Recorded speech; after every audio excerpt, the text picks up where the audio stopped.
தெரிய விடாமல் செய்யறதும் அப்போ வந்து முதல்வர் அதை தவறாக ஹேண்டில் பண்ணான்றதான் அதுல வந்து இப்போ வரைக்கும் உண்மையான குற்றவாளிகளை வெளியே தெரிய விடாமல் ஹேண்டில் பண்ணி அதை பொலிட்டிக்கலா ஹேண்டில் பண்ணான்றது ஒரே காரணம் தான். இப்போ வரைக்கும் அதில் இருந்த பட்டியலின மக்கள் அனைவருக்கும் அநீதி இழைக்கப்பட்டது எங்களுடைய ஒரே குற்றச்சாட்டு. அதுல லாபகமாக அவர் வந்து 14ஆம் தேதி சிபிசிஐடிக்கு உத்தரவு, அதுக்கு முன்னாடி இதே அவையில அப்ப இருந்த முதல்வர் என்ன இங்க வாசிச்சாரு, அந்த சம்பவம் குறித்து என்ன பேசணும்னு சேர்த்து சொல்லுங்க. அவங்க சொல்லி முடிக்கட்டுமே, அவங்க சொல்லி முடிச்சோன்னு நீங்க பேசுங்க. நீங்க சொல்லி முடிங்க. மாண்புமிகு கே.என். நேரு அவர்கள் நீங்க பண்ணீங்க. மாண்புமிகு கே.என். நேரு அவர்கள். மாண்புமிகு பேரவைத் தலைவர்களே, அவர் போட்ட ட்வீட்டுக்கான ஆதாரங்கள் ஸ்கிரீன்ஷாட் இருக்கிறது. சரி, நாங்கள் தான் அங்கெல்லாம் வரலன்னு சொல்கிறீங்க. நான் மீண்டும் குற்றம் சொன்னதாக நீங்கள் நினைக்கக்கூடாது. சரி, இப்போ வேங்கவேலுக்கு எங்கள் தலைவர் போகலைன்னு சொல்கிறீங்களே, நாங்கள் உறுதியாக செயல்பட்டு குற்றவாளிகளை கண்டுபிடிச்சோம். குற்றவாளிகள் முரளி ராஜா, சுதர்சன், முத்துகிருஷ்ணன் என்ற குற்றவாளிகளுக்கு அவருக்கு தண்டனை கொடுக்கப்பட்டிருக்கிறது. இப்போ திண்டுக்கல் நீங்கள் சொல்கிறீங்க முதலமைச்சர்லாம் போகலன்னு. இன்றைக்கு திண்டுக்கல் மாவட்டத்தில் வடமதுரை அடுத்த தங்கமாப்பட்டியில் அரசு உயர்நிலைப்பள்ளி குடிநீர் தொட்டியில் ஆகஸ்ட் 2ஆம் தேதி மனித கலவு கலந்துருக்காங்க. அதுக்கு இப்போ இந்த முதலமைச்சர் போனாரா? முதல்ல அப்படி ஒரு சம்பவம் நடந்துச்சுன்னு அவருக்கு தெரியுமா? இந்த சம்பவத்தில் யார் மேலாவது நடவடிக்கை எடுத்திருக்கீங்களா? தமிழ்நாட்டில் இன்னைக்கு எத்தனையோ குற்ற சம்பவங்கள் நடக்குது. அதுல ஏதாவது ஒன்னாவது முதலமைச்சர் போனாரா? சொல்லுவாங்களான்னு கேட்டுக்கிறேன். பொதுப்பணித்துறை அமைச்சர். மிக பேரவைத் தலைவர்களே, நம்முடைய மூத்த உறுப்பினர் அண்ணன் நேரு அவர்கள் பேசும்போது நாங்கள் அமைதியாக கேட்டோம். எங்களுடைய பதிவை நாங்கள் பண்ணிவிடோம். அது கொஞ்சம் அமைதியா இருந்து கேட்க சொல்லுங்க. அதற்கு அண்ணன் நேரு அவர்கள் உத்தரவாதம் கொடுக்கணும். ஏன்னா நீங்க பேசி முடிச்சிடுறேன். வேங்கவயல் பிரச்சனை ஒரு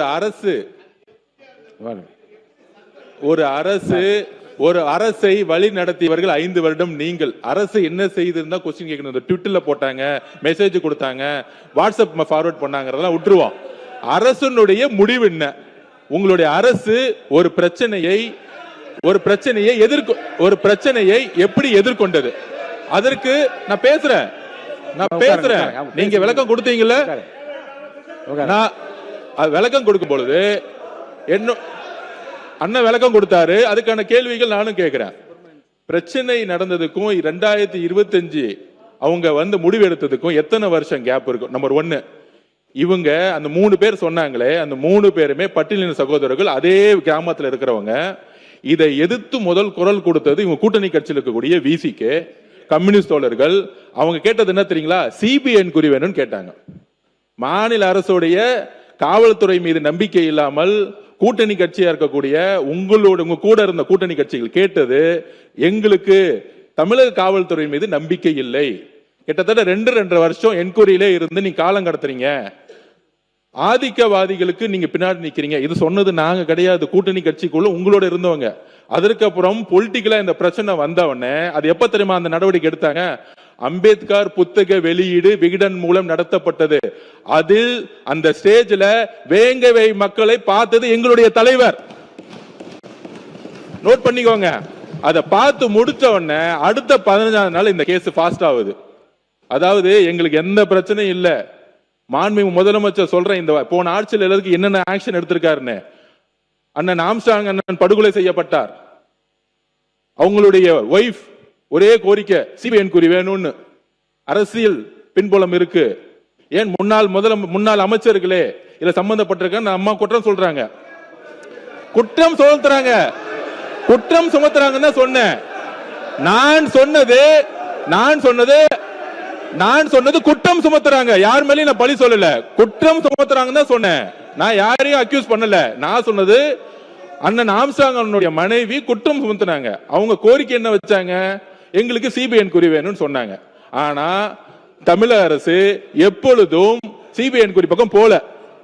அப்ப எங்களுடைய ஆட்சி வந்தவன எங்கள் முதலமைச்சர் அண்ணன் ஆம்ஸ்ட்ராங் படுகொலை அன்னைக்கு போல, அவர் வீட்டுக்கு போல. ஆனா அந்த அம்மாவுடைய கோரிக்கைய வந்தவன நிறைவேற்றினாரு. உச்ச நீதிமன்றம் போய் சிபிஐ என்கொயரி வைன்னு சொல்லி நீங்க சிபிஐ என்கொயரி நடந்துட்டு இருக்கு. அப்ப அதே மாதிரி கவின் சப்ஜெக்டும் சரி, இந்த அரசு வந்தவன எப்படி கைது செஞ்சாங்க? ஒவ்வொரு சப்ஜெக்டும் சரி, முதலமைச்சருடைய ஒவ்வொரு அசைவிலையும் ஆணவ படுகொலையை முற்றிலுமா ஒழிக்கணும். இதுதான் எங்களுடைய மிகப்பெரிய நிலைப்பாடு. இதுக்கு யாருக்கும் நம்ம சப்போர்ட் பண்ண வரல. ஏன் போல முதலமைச்சர் போல அதெல்லாம் நான் கேட்கவில்லை. ஏன் ஆக்ஷன் எடுக்க தாமதம்? 2.5 வருஷம் என்ன பண்ணிட்டு இருந்த காவல்துறை? ஒரு கான்ஸ்டபிள் லெவல்ல, ஒரு எஸ்ஐ லெவல்ல ஒரு கேஸ் அந்த வில்லேஜ் லெவலுக்கு உங்களுக்கு தெரியும், கேஸ ஃபைல் பண்ணா ஈஸியா என்ன கண்டுபிடிச்சிருக்க முடியும். ஆனா 2.5 வருஷம் அது இழுத்ததுக்கான காரணம், அதுக்கு பின்னாடி ஒரு பின்னணி இருக்கு, அரசியல் பின்னணி இருக்குங்கிறதா மக்கள் பேசல, கூட்டணி கட்சிகள் பேசினாங்க. வேங்கவேல் பிரச்சனையை சிபிஐக்கு ஏன் கொடுக்கல அன்னைக்கு, அதுதான் நாங்க பதிவு பண்ணோம். அதனால இந்த வாட்ஸ்அப் ஃபார்வர்டு, ட்விட்டர் இதெல்லாம் விட்டுட்டு 5 வருஷ ஆட்சியில 70% தலித் சகோதரர்களுக்கு எதிராக கிரைம் பதிவுபட்டிருக்குங்கிறது நேஷனல்ல கிரைம் ரிப்போர்ட் சொல்லுது.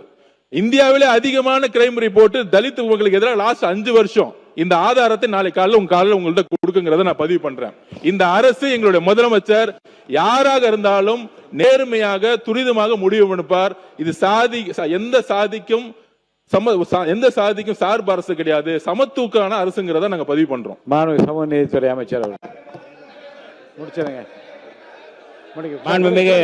கொடுக்க உட்காருங்க. அவர் சொல்லிட்டு ஏங்க இல்ல அமைச்சருங்க, இல்ல அவரு அமைச்சர், இந்த துறைக்கு அமைச்சர் சொல்லுங்க. நீங்க சமூகநீதித்துறை அமைச்சர், சமூகநீதித்துறை அமைச்சர்,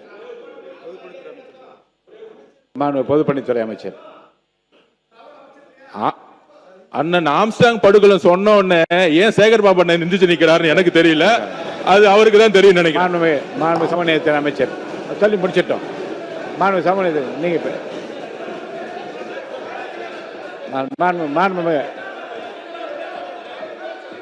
மாண்புமிகு உட்காருங்க, உட்காருங்க, உட்காருங்க, உட்காருங்க, உட்காருங்க. நான் கொடுக்குறேன், வாய்ப்பு கொடுக்குறேன். உட்காருங்க, இருங்க வாய்ப்பு கொடுக்குறேன். இது முடிக்கிட்டேன், உட்காருங்க. நான் வாய்ப்பு கொடுப்பேன், நான் உங்களுக்கு கொடுப்பேன் வாய்ப்பு. உட்காருங்க. இல்ல சொல்லுவாருங்க, உட்காருங்க.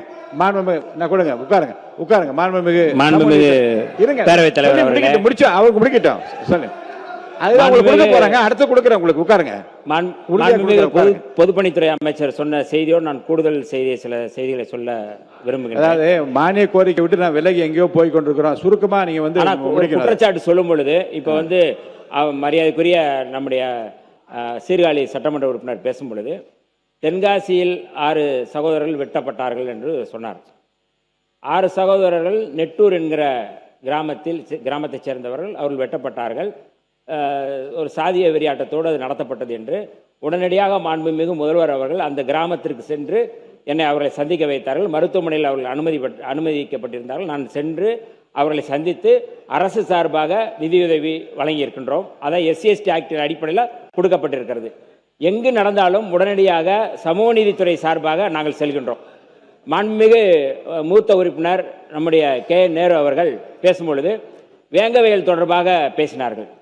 வேங்கவயல் சம்பவம் 2022 டிசம்பர் மாதம் நடைபெற்ற உடனே அந்த 31ஆம் தேதியே புதுக்கோட்டையில் இந்த சம்பவத்துக்கு எதிராக மிகப்பெரிய போராட்டத்தை கூட்டணியில் இருந்தாலும் நாங்கள் நடத்திய போராட்டம், விடுதலை சிறுத்தைகள் நடத்திய போராட்டம், எங்களுடைய தலைவர் எழுச்சி தமிழர் தொல்காப்பியன் திருமாவளவன் பங்கேற்ற பல்லாயிரக்கணக்கான மக்கள் மத்தியில் அந்த போராட்டத்தை நடத்தினார்கள். அதற்கு பிறகு அந்த கிராமத்திற்கு எங்களுடைய தலைவர்கள் போனார்கள், நானும் போனோம். அந்த மக்கள் சொன்னார்கள், எங்கள் மீதே பழி சுமத்த விரும்புகிறார்கள், பழி சுமத்த முனைகிறார்கள் என்று சொன்னார்கள். அவர்கள் சொன்னார்கள், எங்களுக்கும் அதற்கு எந்த சம்பந்தமும் இல்லை என்று சொன்னார்கள். ஆனாலும் திரும்ப காவல்துறை, அங்கே இருக்கின்ற காவல்துறை, SP, CID உள்ளிட்ட எல்லோருமே ஒரு குறிப்பிட்ட அங்கே காவல்துறை SI-யாக காவல்துறையினுடைய கான்ஸ்டபிளாக பணி செய்கின்ற ஒருவர் மீது குற்றம் சுமத்தி முழுவதுமாக தலித் மக்கள் மீதே பழி சுமத்தப்பட்டு இதை கண்டித்து எங்களுடைய தலைவர் எழுச்சி தமிழர் தொல்காப்பியன் திருமாவளவன் அவர்கள் அன்றைய அவர்களிடமே சொன்னார்கள். ஆகவே அந்த குற்றச் செயலுக்கும் அந்த மக்களுக்கு எந்த சம்பந்தமும் இல்லை. இப்பொழுதும் அது குறித்து நீதிமன்றத்தில் இருக்கிறது, மேல்முறையீடு இருக்கிறது என்பதை நாங்கள் தெளிவுபடுத்த விரும்புகிறோம். ஒன்று, இந்த ஆணவ படுகொலை தொடர்பாக நான் என்னுடைய உரையில நான் பதில் சொல்ல முனைந்தேன். ஆனால் இப்பொழுது அதற்காக பதில் சொல்ல நான் விரும்புகின்றேன். ஆணவ படுகொலை தொடர்பாக இந்த அரசு, நம்முடைய அரசு அதில் சிறப்பு கவனம் செலுத்துகின்றது. அதற்கான அறிவிப்பை மட்டும் நான் அறிவிக்க எனக்கு அனுமதி தருமாறு கேட்டுக்கொள்கிறேன்.